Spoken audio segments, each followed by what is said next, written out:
Another one of my favorite characters, Killer B. I think he's very underrated. I think a lot of people kind of miss, because it's not really highlighted, a lot of people miss his character and the development that he gave for Naruto. Because like, it was for the first time Naruto could not relate to somebody on an emotional level. I think when people think of masculinity, I think Killer B is probably the best example. I took myself by the bootstraps. I knew I was hated. I didn't care. I stayed consistent, and I made it happen for myself.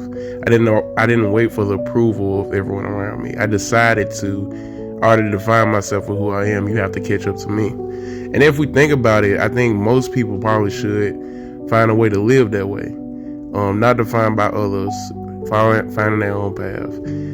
Yes, we have relative similar experiences, but when it comes to me, I decided to not wait for the approval of others. I felt myself not wanting to sit in despair, not sit in and wallow in my pity and who doesn't like me and who does like me.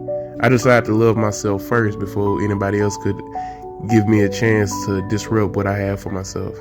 I didn't allow somebody else to define my self-worth and value. I defined them for myself. I already knew how dope I was. You just had to catch up. I think that's the core difference between Naruto and Killer B. To a large extent, Naruto was looking for the satisfactions of everyone around him. He was looking for the love. He was looking for the acceptance. Killer B already had it. He already had self-value. He already had self-worth. He didn't wait for the next man to tell him he's great. He already was there.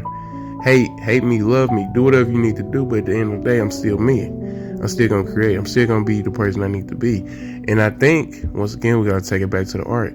That's how most artists should live. That's why most artists are scared. That's why the most talented live. We don't never get to see, because they're waiting for the recognition from the other people. They're waiting for the love from other people. Sometimes you gotta love yourself first before anybody else will. You gotta sometimes know you're great before anyone else will. Because I relate that on a personal level. A lot of times people tell me about my ego, who I am, or where I should be, how I should act, and how I should be. But man, if I've been blessed with all this talent, I'm going to showcase it. I'm going to show it. I'm going to let everybody know. I'm not going to wait for the next man to tell me I'm great. I'm going to let you know before time. You just got to catch up and watch it.